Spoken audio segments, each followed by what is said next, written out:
Bom dia, meus amados. Hoje é mais um sábado, dia 27 de julho de 2024. Trazemos aqui hoje mais alguns assuntos para colaborar com as dúvidas, com o aprendizado que cada um está empenhado neste momento importante da transição planetária. Esta semana muitos me perguntaram, e eu estou aqui hoje disposto a esclarecer algumas dúvidas. Por que os Simpsons adivinharam muitas coisas que acontecem ultimamente? As pessoas têm assistido esse seriado na televisão há muitos anos atrás, 5, 10, 20 anos, 30, sei lá quanto tempo que existe os Simpsons, mas eu lembro há bastante tempo que já se via eles na TV. E muitas coisas que eles disseram naqueles seriados, de certa forma, estão relacionados com acontecimentos que hoje vemos no mundo. Então, não é propriamente só os Simpsons. Tudo aquilo que nós conhecemos até aqui como ficção, na verdade, não é ficção. É uma realidade que estava escondida, que não era permitido que as pessoas soubessem desta verdade, porque isso colocaria em risco o comando e o poder daqueles que sempre controlaram a humanidade, sempre tiveram o poder e o controle e o direcionamento de tudo o que acontece nesse planeta. Já falamos aqui muitas vezes sobre este comando, que é um comando chamado de governo oculto, mas que, na verdade, oculto porque nós não tínhamos esse conhecimento, não era dado a conhecer esta verdade. Então a ficção, ela usava desta prerrogativa para poder dizer alguma coisa que não podia ser dito de forma convincente. Então é uma ficção, então isso não existe, é uma suposição. Nós sabemos que um mundo de terceira dimensão, como a Terra foi até aqui, que é um mundo de provas e expiações. As almas aqui encarnadas, que fazem parte dessa humanidade que conhecemos como homens, mulheres, enfim, os humanos, estão aqui aprendendo lições na quase ausência de luz. Somos uma pequena faísca luminosa chamada de centelha divina, um fractal dessa centelha, e viemos aqui experienciar, criar na quase ausência de luz, porque nós somos essa pouca luz ou pouca consciência permitida até aqui, neste plano de provas e expiações, num mundo onde a lei do retorno é que comanda tudo. A lei de causa e de ação, ou de causa e efeito. Tudo que se faz, volta. Por que volta? Porque nós criamos e vamos experimentar a nossa criação. Não tem sentido você criar e os outros experimentar. É você que vai experimentar. Então, onde é que ficaria a tua experiência? É como você fazer certas coisas, certas comidas, por exemplo, certos pratos, e não saber nem o gosto. Criar lá um licor, uma bebida e nunca provar. Você não vai saber. Você pode, inclusive, melhorar aquela tua criação. Então, este é o objetivo neste planeta onde a lei é a lei do retorno, a lei de causa e efeito, de ação e reação. Você faz, e depois você prova do resultado. Nós temos muitas informações que hoje começam a esclarecer todas as dúvidas que nós tivemos durante esses milênios. Porque alguém já disse, por que então que nós viemos aqui experienciar? Não seria melhor lembrar quem somos, de onde viemos, de qual estrela? Trazer o conhecimento que nós tínhamos lá na versão de consciência mais elevada? E aqui ainda não lembramos das nossas vidas passadas, onde a gente poderia saber o que precisa consertar. Olha, se a gente soubesse tudo isso, não teria sentido estar aqui. Nós não iríamos deixar a nossa boa vida num planeta, numa estrela mais elevada, numa dimensão mais elevada, e vir aqui experienciar, criar coisas que a gente já sabia, de cor e salteado, como se diz. Nós viemos aqui para criar algo novo. É este novo, esse algo novo que nós experienciamos, mas com as limitações. Nós vemos alguns programas em televisão, vários tipos de programações onde as pessoas são submetidas a provas.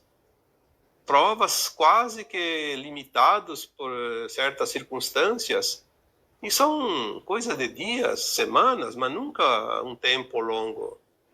E as pessoas vão, se cadastram e lutam para conseguir a vaga, mesmo que vão lá e passar por certas dificuldades.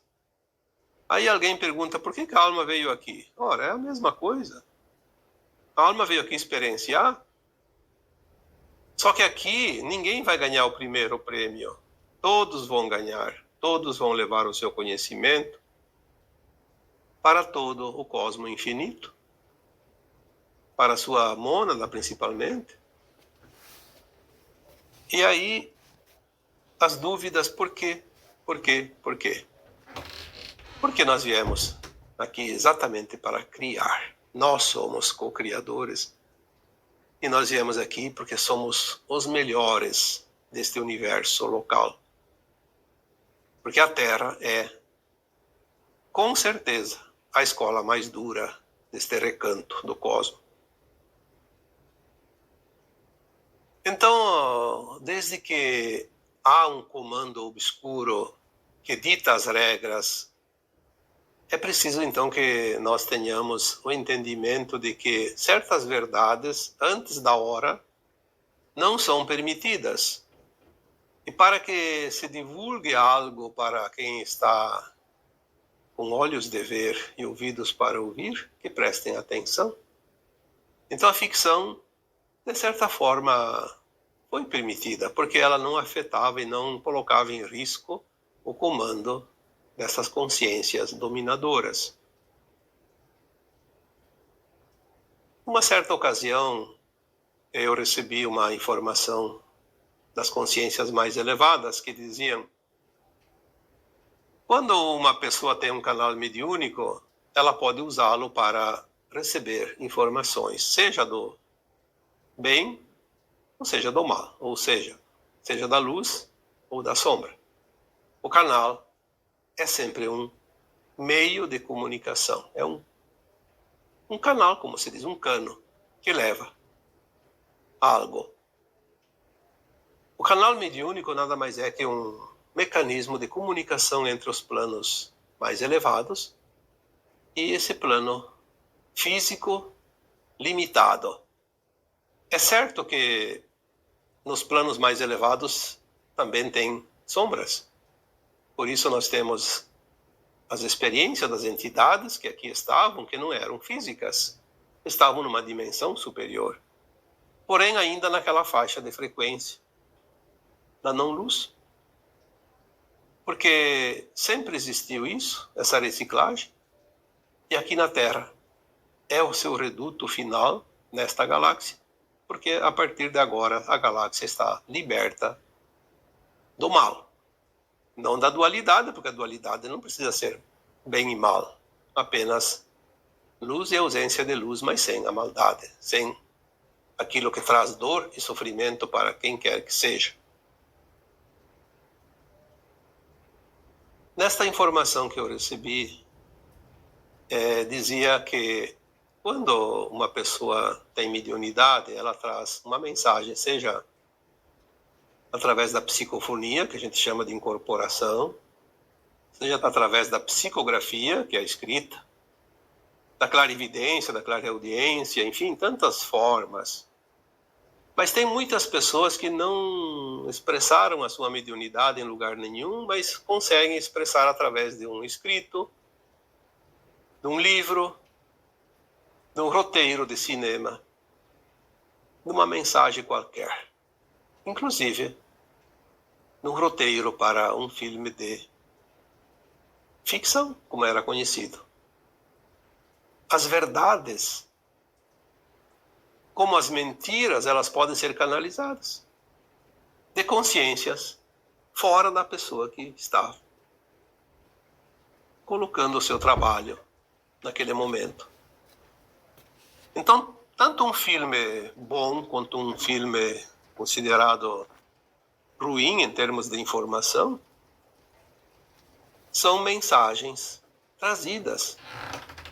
Na maioria das vezes, aquela pessoa que está criando um roteiro, escrevendo um livro, escrevendo um seriado, uma mensagem qualquer, ela pode estar servindo a luz ou servindo a sombra.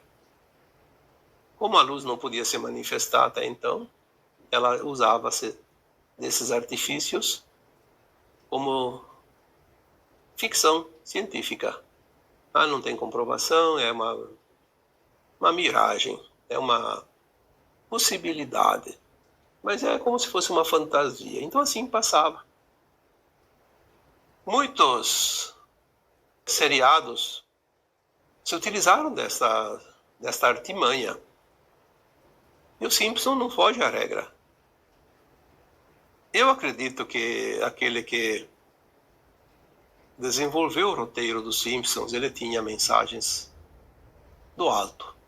Ele recebia e ele podia camuflar desta maneira, mostrar algumas coisas.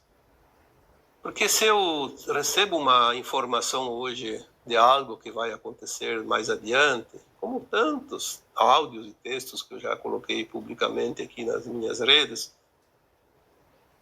aquele que recebeu as orientações para criar o seriado do Simpson também recebeu as informações. Ele teve a visão de algo lá adiante. Uma linha de tempo do futuro. Falei aqui muitas vezes que nós podemos acessar linhas de tempo do passado, do futuro, linhas de tempo paralelas, simultâneas e linhas de tempo que nunca existiram, mas que estavam projetadas. São possibilidades. Então, nós vemos hoje alguns episódios, não tudo, obviamente, mas alguns episódios que parece que foram escritos ontem. Porque já aconteceram de verdade.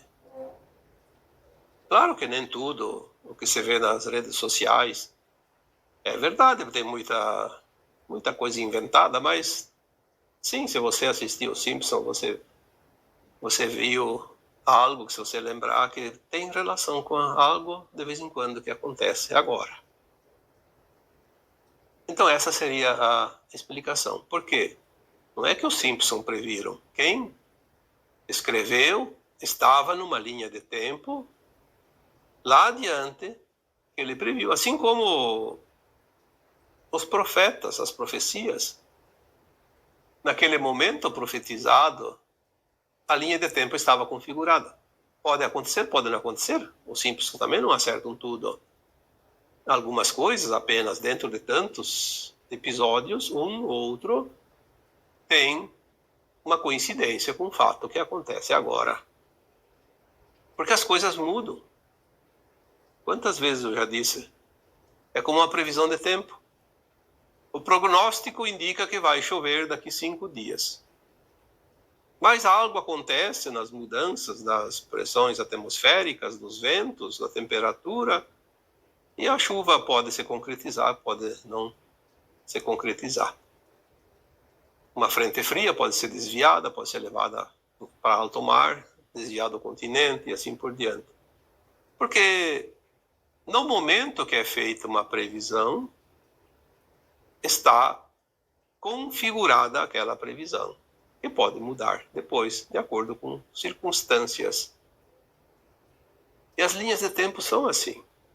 Nós podemos mudar as linhas de tempo, individuais, coletivas.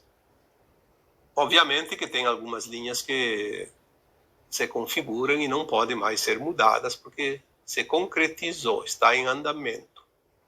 Quando está em andamento, ela vai finalizar.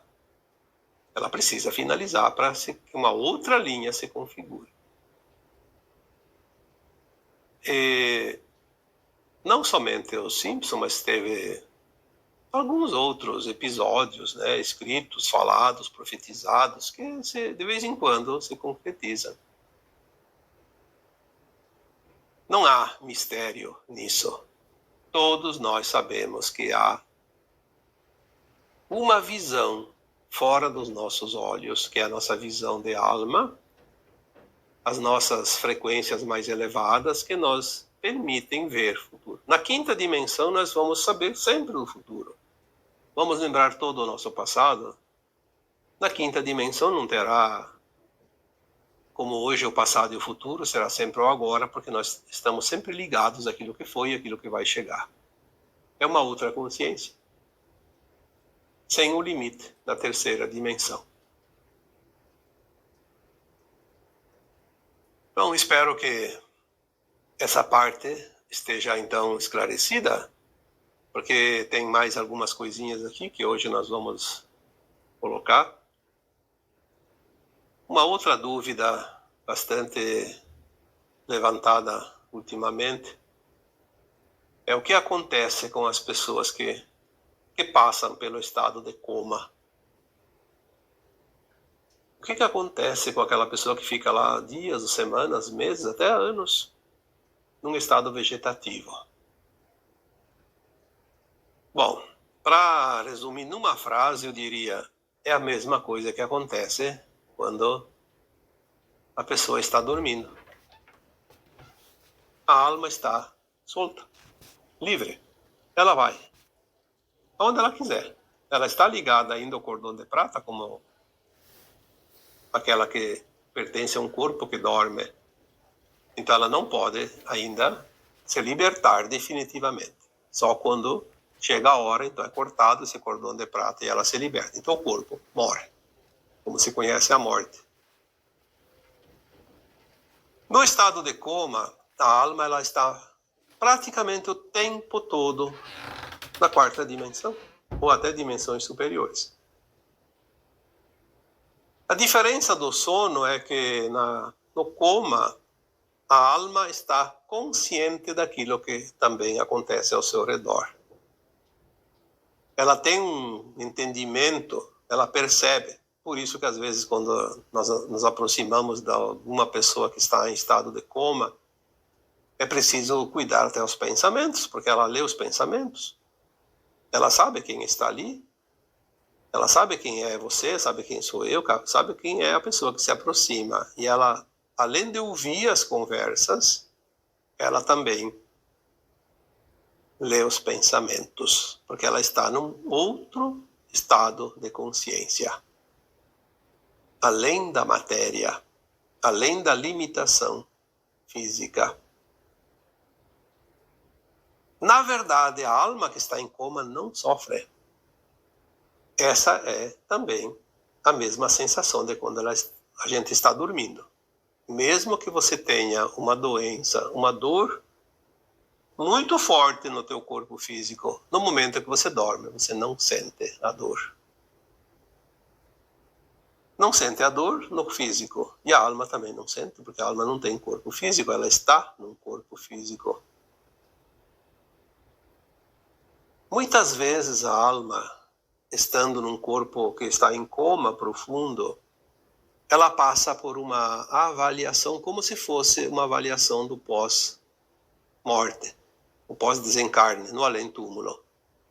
Por isso, muitas vezes, pessoas que passam por uma doença muito grave, por uma situação grave, principalmente se passam pelo coma, às vezes nem precisa passar pelo coma, mas quando passa pelo coma, ela acorda depois do coma uma outra consciência. Ela não é mais a mesma pessoa de antes. Ela se programou para ter uma vida completamente diferente, como se fosse uma outra encarnação. Obviamente que tem ainda aquela parte do antes do coma, muito ali junto e influenciando e as pessoas, o local, a família, os negócios, enfim, ainda tem essa ligação. Mas conscientemente ela é como se tivesse desencarnado e reencarnado novamente, adulta. É interessante porque nós podemos perguntar para as pessoas que passaram pelo coma se elas têm realmente vontade de esclarecer, ou se elas não têm medo, porque tem pessoas que não querem falar sobre isso. E temos que respeitar as suas vontades. Mas as pessoas que querem falar, elas contam coisas interessantes. Não precisa nem receber tanta informação de consciências mais elevadas, porque essas pessoas que estão próximas de nós, que passaram pela experiência, podem nos dar essas informações. Eu tenho muitos relatos de pessoas que passaram pelo coma, principalmente com este episódio de saúde ali que surgiu em 2020, em que muitas pessoas enfrentaram essa situação. Normalmente os relatos são muito parecidos. Por quê? Porque é assim. É uma forma de contar, de dizer e de interpretar, mas elas têm sempre um mesmo sentido. Porque este sentido ele é praticamente comum para todos aqueles que passam pelo coma. Aquela alma que está no coma, ela muitas vezes não está espiando. Ela está apagando, espiando, resgatando uma dívida do seu passado quando ela não está em coma. Quando ela está consciente, que ela está sentindo. Quando está em coma, não é resgate dela. Quando ela está em coma, é resgate de alguém próximo. Que precisa entender algo. Por isso que às vezes aquela pessoa que está em coma demora muito para desencarnar, aquela alma demora para desencarnar, ou então demora para se recuperar. Por quê? Porque tem alguém próximo, alguém da família principalmente, que precisa entender alguma coisa e não está entendendo. Quando aquela pessoa encarnada que precisa entender algo, ela entende, compreende, aceita, enfim, faz o seu dever de casa. Então aquela alma que está em coma, ela pode melhorar de uma hora para outra, sair do coma. Ou então desencarna de vez, porque era a hora dela desencarnar também. Quanta coisa nós podemos abreviar se nós pudéssemos entender sempre as situações, o porquê de cada coisa. O sofrimento, na verdade, como foi dito aqui tantas vezes, há muito tempo já, o sofrimento é uma opção. Porque o desconforto, a dor, ela chega para dar o aviso, mas ela não precisa ficar. Como já foi dito outras vezes também, a dor é o carteiro que traz uma mensagem do correio. Mas ele não precisa ficar morando na nossa casa. Ele entrega a correspondência e vai embora. Entrega a encomenda e vai embora. A dor deveria ser assim. Traz o significado, a mensagem e vai embora. Por que nós ficamos com a dor? Porque não compreendemos, não aceitamos. E queremos nos libertar dela, mas não fizemos aquilo que ela veio nos proporcionar, que é o entendimento de algo. Então, muitas vezes, o coma de alguém é uma alma que está em missão, também para despertar, para ajudar alguém que está próximo, que precisa passar por aquela situação para compreender alguma coisa que ainda não era compreendida. E por fim, tem mais um tema que ainda posso colocar aqui, já que há um certo tempo. Me pediram várias vezes para falar sobre os psicopatas. Bom, todo mundo sabe o que é um psicopata. É obviamente, uma alma encarnada que tem desvios na sua psique e que age de forma violenta, de forma maligna, enfim, de tantas maneiras, mas sempre causando mal para alguém. O psicopata, ele não é simplesmente uma pessoa que teve problemas na sua psique. É óbvio que o psicopata tem um distúrbio gravíssimo na sua psique. Mas a alma não passa por algo que não precisa passar. A alma passa por algo que ela precisa passar para melhorar, para evoluir. E muitas vezes é uma escolha da alma fazer aquilo de propósito, porque é uma tendência dela. Porém, as tendências podem ser controladas, é como um vício. É uma prova dura, mas é uma prova. Precisa ter força de vontade, querer e vencer. Quando nós vemos um psicopata agindo, as pessoas pensam, ele é doente. Não. Ele sabe que está fazendo isso, porque é a personalidade dele. Ele sabe, ele é ardiloso, ele arquiteta, ele planeja, ele é minucioso nos seus atos. Ele se compraz com aquilo. Existem casos que não são psicopatas, como esquizofrenia, como outros problemas mentais, neurais. E a pessoa não precisa ser má. O psicopata, ele sempre é mau. Ele se compraz naquilo. Então as pessoas dizem, mas por que a alma faz um plano assim? Não, o psicopata não fez plano de alma. Na maioria dos psicopatas, a alma não tem plano nenhum. É aquelas chamadas encarnações compulsórias. São almas que foram resgatadas das trevas e tiveram uma oportunidade de se redimir. Eles, quando se dão conta, estão encarnados. Eles simplesmente não sabiam que iam reencarnar. Porque eles não queriam reencarnar. Eles não querem. Eles estão tão bem naquela escuridão da sombra, nas trevas, nos abismos das trevas, agindo lá no plano etérico. Eles não querem encarnar. Para que encarnar? Mas de vez em quando eles são impelidos a uma encarnação compulsória para, no meio de algumas famílias boas, porque eles sempre vêm em famílias boas, para que eles possam se redimir, para que eles possam ter oportunidade de mudar. Às vezes eles precisam de várias encarnações, mas muitas vezes numa única encarnação eles já conseguem superar essa prova difícil, que é viver mais ou menos uma vida dentro de uma certa normalidade de ética, de bom senso, de consciência. Se ele encontra um pouco de energia no seu meio, seja a família, seja a comunidade, enfim, às vezes ele consegue vencer sem demonstrar nenhuma atitude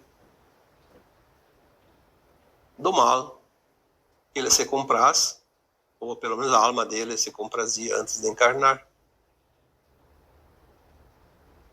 Mas a maioria falha porque não é fácil, então eles precisam de várias encarnações.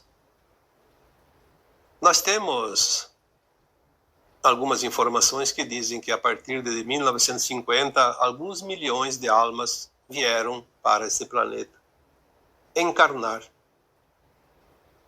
de forma compulsória. E muitas dessas almas são psicopatas. Por isso, tantos casos de 1950 para cá, porque engrossou o caldo, como se diz. Aumentou o número de almas com essa tendência. Então nós vemos ali tantas pessoas comuns e nem tão comuns, né? Porque tem pessoas famosas. Só que muitas vezes eles conseguem esconder as suas atitudes, as suas ações, de tal forma que as pessoas não sabem. Principalmente se é uma pessoa de destaque. Ela consegue ser tão ardilosa que ela esconde todas as suas falcatruas, como se diz. E poucas pessoas sabem, de fato, que ela é um psicopata. Está bem escondidinho ali, aprontando todas e caindo novamente na desgraça, porque uma alma que faz isso cair numa desgraça, ainda mais agora que é a última encarnação na dualidade da Terra. E, aliás, é por isso que muitas almas psicopatas hoje encarnadas, porque é a última oportunidade de se melhorar, porque a partir desta encarnação, provas e expiações não terá mais aqui, então vão ter que ir para outro planeta. Infelizmente é grande o número de psicopatas que vão falir nesta encarnação. Mas como nada é perdido para sempre, terão outras oportunidades em outros planetas ainda de provas e expiações. Serão certamente os exilados, mas alguns ainda se interessam, se esforçam tanto que conseguem vencer essa dura prova neste momento final e derradeiro dessa caminhada neste planeta de terceira dimensão. Então, vemos que, pelo lado espiritual, tudo tem um sentido. Porque quando nós olhamos pelo lado dito espiritual, nós olhamos pela consciência elevada. Porque o nosso espírito é uma consciência muito elevada. É um átomo semente divino, uma centelha de luz da fonte, que se dividiu em super-almas, almas e fractais para experienciar aqui. E, às vezes, um fractal de uma mônada, uma alma de uma mônada se perde e precisa ser recuperada. Então, os psicopatas também são seres divinos que um dia precisam retornar à sua origem pura. Uma experiência que foi bastante longe, mas não o suficiente para se perder definitivamente, porque sempre é possível a recuperação. Por isso as oportunidades nunca faltam. Seja aqui, seja em outro mundo. E nós temos que entender que o Pai sempre vai cuidar de seus filhos. O bom pastor não perde uma de suas ovelhas. E é por isso que as coisas são como são. O que falta é entendimento para compreender, para aceitar e para transmutar. Porque uma vez que nós não compreendemos as coisas, nós às vezes assumimos responsabilidades ou situações que não são nossas e nos atrasamos nessa caminhada. Mas é chegado o momento que a consciência está expandida, está elevada, e daqui em diante tudo vai ser mais fácil. Como eu já disse tantas vezes, o pior já passou. Precisamos confiar, precisamos acreditar e, acima de tudo, fazer a nossa parte, fazer o nosso melhor, que é a única coisa que nos cabe. E então agora eu vos deixo com o meu abraço de luz em cada um de vocês. Namastê.